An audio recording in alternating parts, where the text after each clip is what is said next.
Baik, selamat datang pada video pembelajaran. Di sini kita akan belajar terkait pembuatan peta aliran air tanah. Nah, sebelum masuk kepada pembuatan peta, di sini saya akan menjelaskan terkait pengukuran air tanah terlebih dahulu. Pengukuran air tanah yang dimaksud di sini adalah pengukuran air tanah yang berada pada sumur. Jadi kalau secara teori disebutnya itu adalah unconfined groundwater. Pada pengukuran ada beberapa hal yang harus kita ukur. Pertama itu adalah nilai E, yang dimana E itu adalah elevasi dari ground itu tersendiri. Lalu yang kedua itu adalah H1, yang dimana H1 itu adalah dari area paling atas sumur hingga kepada surface airnya. Dan H2 itu adalah dari yang paling atas sumur hingga kepada yang paling kedalaman sampai muka air sumur. Dan H itu adalah tebal air sumurnya kira-kira berapa. Sehingga nanti kita akan menemukan yang namanya total head, yang dimana total head itu adalah E dikurangi H. Seperti itu ya. Ini ada sedikit kesalahan penulisan.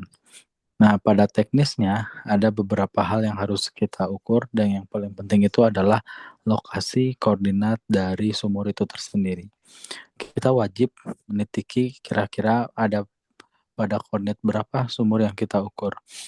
Karena titik koordinat tersebut akan menjadi salah satu data untuk melakukan interpolasi di software GIS.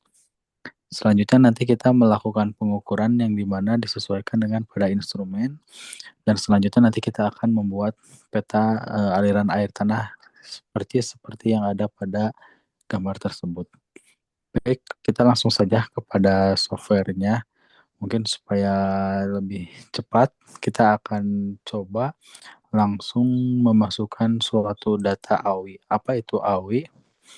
AWI itu adalah area of interest, atau bisa juga kita sebut AWI itu adalah area kajian kita. Nah, misalnya ini adalah AWI kita, yang dimana AWI kita itu terdiri dari beberapa kecamatan ya. Oke, bisa kita cek di sini di properties sebelum.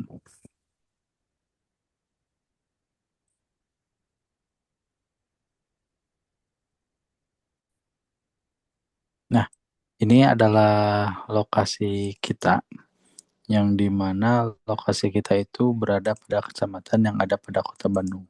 Di sini saya akan coba munculkan nama-nama kecamatannya. Di sini ada Cisarua, Perompong, Sukasari, Cidadap, dan Sukajadi.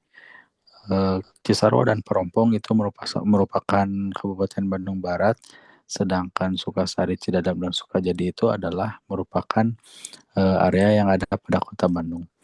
Tahap selanjutnya kita akan melakukan penitikan koordinat. Nah, sebelumnya diinstruksikan bahwasannya kita harus membuat koordinat atau geotagging pada lokasi pengukuran sumur. Nah, di sini kita akan memasukkan nilai koordinatnya. Silakan klik kanan, lalu kita masuk new, masuk save file. Di sini silakan pilih spasial referensinya apakah UTM atau WGS 1984. Di sini kita akan memilih UTM karena memang lokasi pengukurannya berada pada zona 48S. Di sini misalnya kita gunakan atau masukkan sumur ya. Setelah itu silakan klik OK, dan jangan lupa fitur type-nya itu adalah point, karena yang akan kita masukkan adalah titik. Silakan klik OK. Selanjutnya dia akan muncul di layer. Nah, di sini kita lakukan edit fitur, lalu start editing. Lalu silakan klik continue, arahkan pada sumur di create fitur. Di sini ada poin, silakan diklik. Lalu di sini silakan klik kanan di mana saja. Lalu silakan klik absolute XY, atau bisa juga Anda klik F6. Nah, di sini software memerintahkan kita untuk memasukkan nilai longitude dan latitude. Di sini juga kita bisa rubah apakah jenis koordinatnya akan meter atau decimal degrees, DMS, degree minute second, atau degree decimal minutes, dan seterusnya ya. Karena waktu pengukuran misalnya kita menggunakan degrees minutes seconds, maka kita coba klik yang degrees minute second sehingga kurang lebih seperti ini. Contoh kita akan masukkan koordinat pertama, misalnya ada di 107 derajat 34 menit, misalnya di sini 14 menit, 14 menit 615. Lalu misalnya ini misalnya 6 derajat 47 menit. Lalu misalnya di sini 15 detik, 149. Ini contoh ya. Jadi silakan diklik enter, misalnya dia ada berada di sini. Nah, koordinat selanjutnya misalnya kita tambahkan klik kanan lalu absolute XY-nya, kasih absolut ya mungkin. Di sini kita misalnya masukkan koordinat kedua berada pada 107, 35 menit, lalu 45,7. 5,75 ya misalnya. Lalu selanjutnya ini adalah 6 derajat, lalu 46 menit 36,789 detik. Silahkan di enter, dia akan ada pada area yang disesuaikan. Ini contoh misalnya satu lagi saya tambahkan di sini. Misalnya di sini itu adalah 107, 35 menit, misalnya di sini adalah 39 ya. 39,113 detik ya. Ini saya koordinatnya random. Jadi nanti silakan Anda masukkan sesuai dengan lokasi sumurnya yang sudah Anda ambil plot koordinatnya ya menggunakan geotagging GPS. Silakan di enter sehingga dia ada di sini. Misalnya saya menitiki beberapa titik ya, lokasi-lokasi sumur ini random. Jadi kalau Anda silakan nanti sesuaikan dengan lokasinya. Misalnya ini ada 1, 2, 3, 4, 5, 6, 7, 8, 9, 10 ya. Setelah itu silakan stop editing lalu klik yes. Kalau misalnya kita buka open attribute, nah di sini kurang lebih ada 10 titik sumur yang kita ukur total headnya. Nah, langkah selanjutnya kita memasukkan nilai total head dengan cara klik pada table option, lalu silakan add field. Ini jangan lupa tipe datanya adalah double. Kenapa double? Karena kita akan melakukan skema interpolasi pada setiap dari titik sumur. Ini misalnya kita kasih nama total head ya. Jadi kita singkat jadi TH, jadi total head. Nah, selanjutnya karena Anda masing-masing sudah melakukan perhitungan total head dari rumus yang sebelumnya sudah kita pelajari, yaitu dari E dikurangi H, jadi elevasi dikurangi dari tebal air sumurnya, sehingga di sini kita akan coba masukkan nilai total headnya. Ini misalnya saya random mungkin ya, jadi nanti silahkan Anda sesuaikan dengan nilai yang Anda punya. Misalnya ini adalah 1140. Lalu misalnya ini adalah contoh misalnya 1155. Ini misalnya 1135. Ini misalnya kita masuk pada 1015 misalnya. Lalu di sini misalnya kita masuk pada area 970. Nah, di sini misalnya kita masukkan pada 925. Lalu di sini misalnya adalah 955. Nah, di sini contoh misalnya kita masukkan 915. Di sini misalnya kita masukkan 10 misalnya. Dan di sini misalnya kita masukkan angka misalnya 895. Ini adalah salah satu contoh nilai total head ya. Jadi Anda nanti silakan masukkan sesuai dengan nilai total head masing-masing. Selanjutnya silakan stop editing, silakan klik yes saja. Dan kita akan melakukan skema interpolasi menggunakan suatu tools yang lumrah digunakan, itu namanya adalah IDW ya. Silakan klik IDW atau ya, IDW mungkin ya. Ini bisa kita pilih antara 3D analysis atau spatial analysis. Contoh kita pakai yang 3D analysis, kita masukkan nilai sumur, lalu ini kita Z value masukkan nilai total head. Ini keseluruhan dibiarkan default saja, tapi di environment kita rubah processing extend-nya ke as layer awi underscore hydro. Tujuannya buat apa? Tujuannya untuk menyesuaikan area yang akan kita buat skema interpolasinya. Jadi nanti areanya itu akan menyesuaikan dengan luasan dari AOI-nya. AOI itu adalah area of interest atau lokasi kajian ya. Di sini silahkan klik OK dan kita tunggu. Software sedang menjalankan skema IDW. Nah, di sini kita sudah terbentuk terkait skema interpolasi dari masing-masing nilai total head sumur ya. Nah, jadi di sini pun ada nilai dari IDW-nya. Nah, selanjutnya kita akan membuat peta aliran air tanah. Sebelumnya kita harus memahami dulu yang namanya itu adalah skema dari direction atau disebut sebagai egg direction 4-point model. Nah, di sini ada dua direction, yang sebelah kiri dan yang sebelah kanan. Yang pada intinya ini itu disesuaikan dengan nilai flow direction. Jadi nanti itu akan ada suatu angka mulai dari 1, 2, 4, 8, 16, 32, 64, dan 128. Setiap dari angka ini harus kita konversi sesuai arah mata anginnya itu adalah nilai yang ada pada kanan. Ketika ada nilai 1, kita rubah ke 90, 16 negatif 80, dan seterusnya. Seperti itu. Nah, langkah selanjutnya kita akan masuk kepada Art Toolbox. Ini silakan dimunculkan saja Art Toolbox-nya. Nah, selanjutnya kita masuk pada Spatial Analysis Tools ya ini.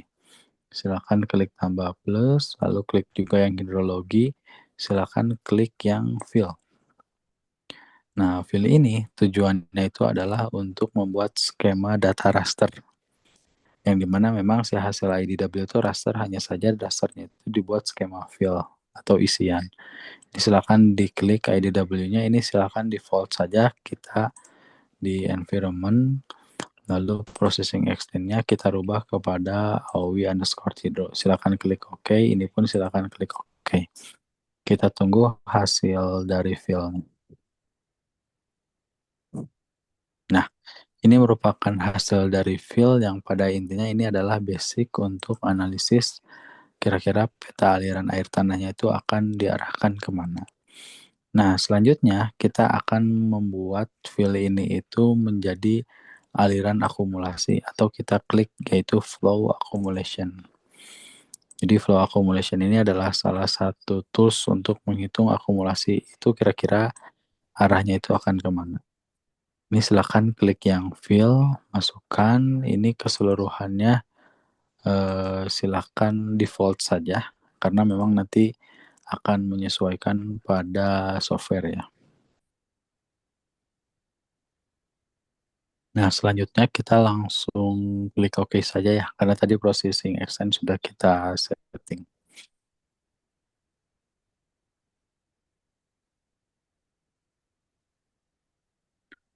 Nah, kalau misalnya kita cek, nah ini kurang lebih ada sesuatu yang sifatnya error, maka kita akan coba ulangi ya. Ini silakan di remove saja. Kita akan coba flow accumulation yang baru.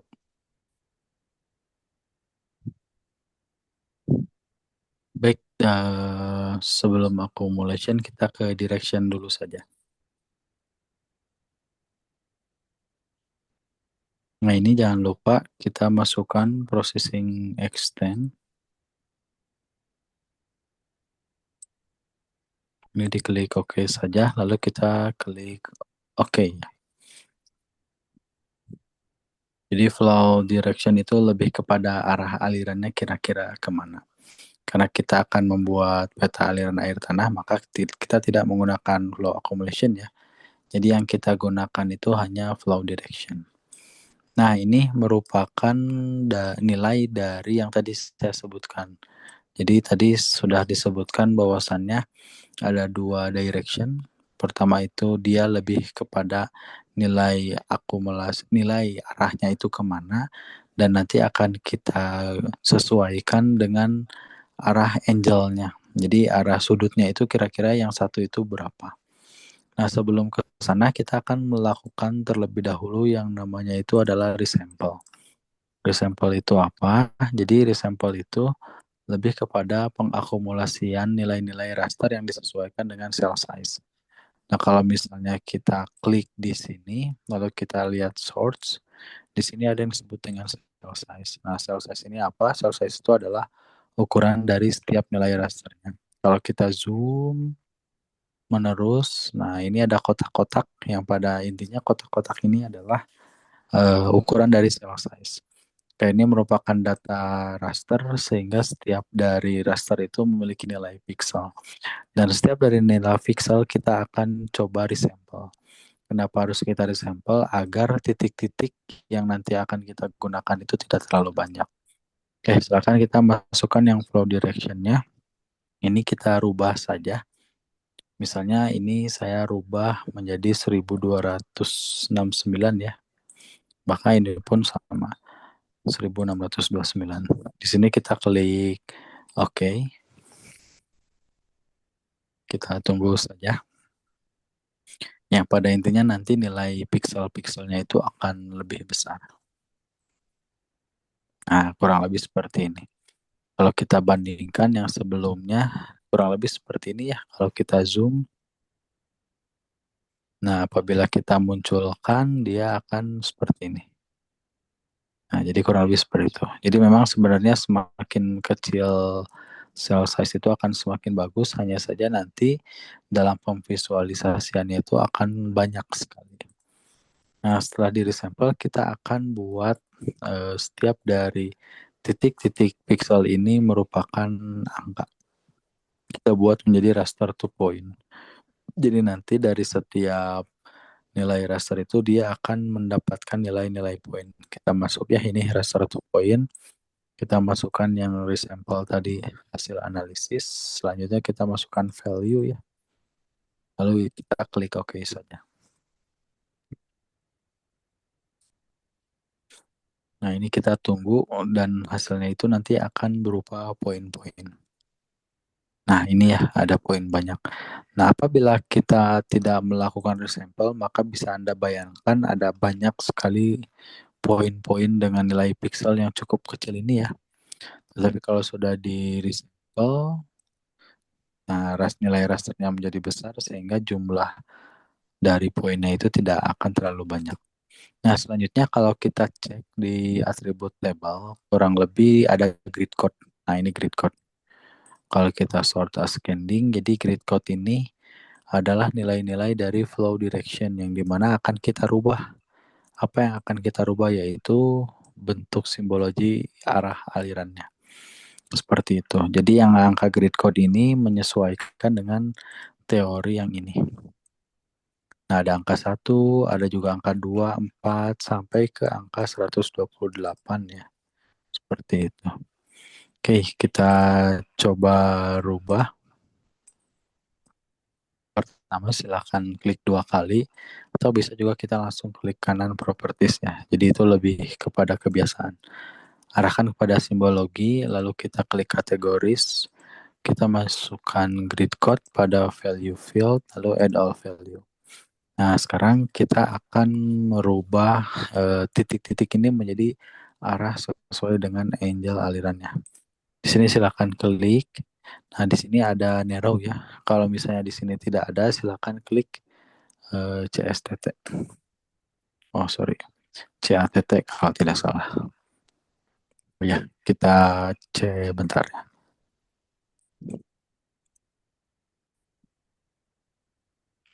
Baik, jadi tulisan itu cut double T.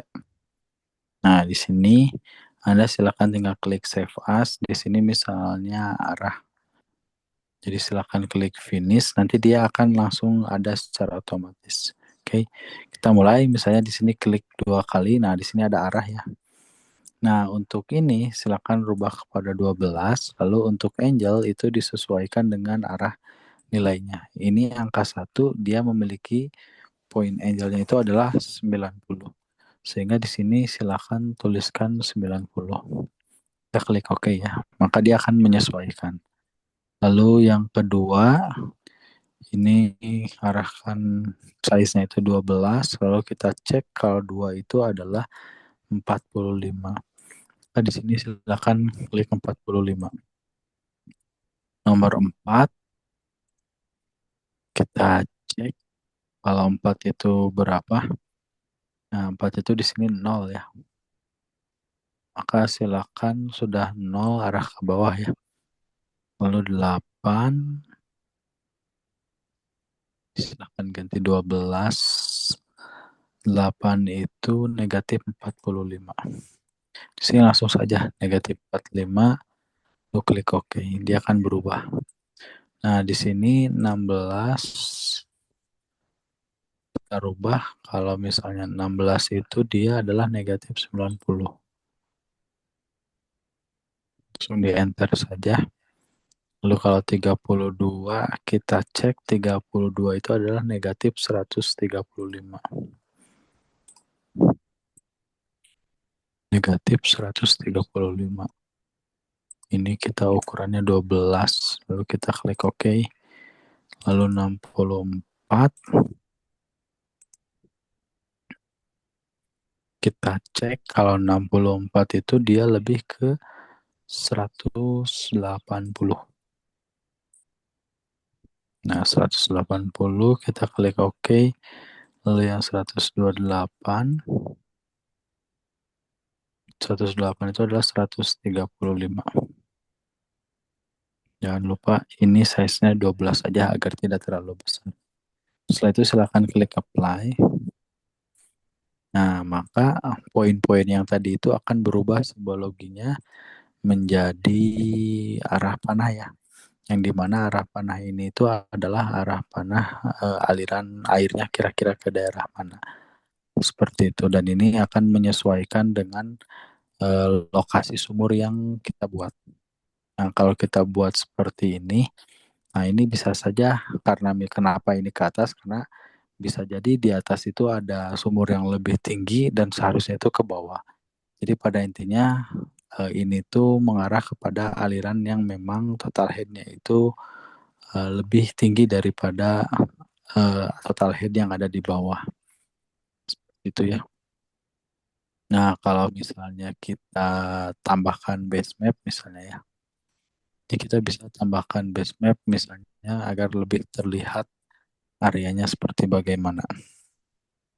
Kita pakai OpenStreetMap ya yang lumrah digunakan.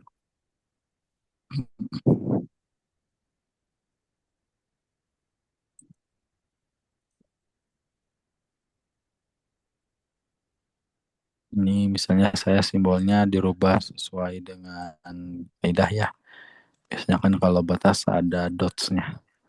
Nah, kurang lebih seperti ini.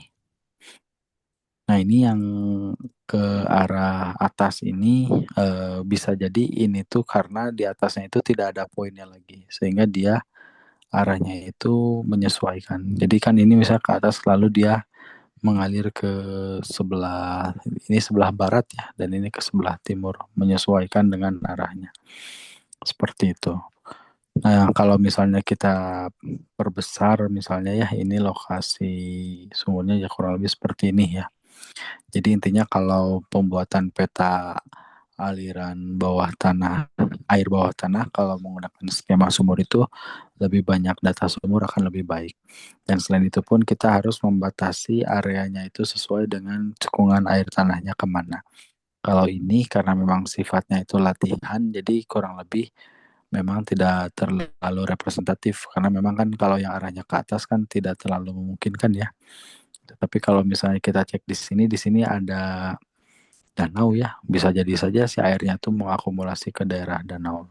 Tapi dari sini pun bisa jadi arah aliran airnya itu mengarah pada dataran yang lebih rendah yang ada pada di sini. Seperti itu. Tapi kalau pada area ini kita hanya fokus saja kepada titik-titik sumur yang terdekatnya saja. Seperti ini. Ini kan mengarah ke bawah ya rata-rata karena topografi yang daerah sini itu ketika ke bawah dia itu sudah cukup lebih landai ya daripada yang ada di utara. Nah, selanjutnya setelah ini selesai kita juga bisa membuat skema kontur ya dengan tools kontur. Nah, ini bebas mau 3D analisis atau spatial analisis karena sama saja kita klik yang IDW hasil dari awal. Nah, kita buat interval konturnya berapa. Misalnya saya ingin buat interval konturnya 5. Kalau kita klik OK, nanti dia akan membentuk skema kontur sesuai dengan arahannya, yaitu interval konturnya 5. Nah, kurang lebih seperti ini ya. Jadi arah alirannya itu seperti ini. Nah, sebenarnya ini akan lebih bagus lagi ketika misalnya data-data di sini tuh yang di atas utara itu tersedia. Sehingga real arah alirannya itu akan semakin terlihat. Apalagi kalau di utara kan ini daerah vulkan ya. Kemungkinan vulkan itu kan kalau sumur itu cukup lumayan sulit. Rata-rata kan kalau vulkan itu adalah mata air ya. Penggunaannya itu mata air. Sehingga mungkin bisa saja ditambahkan titik-titik mata air. Sehingga nanti kita ketahuan arah alirannya itu kira-kira kemana.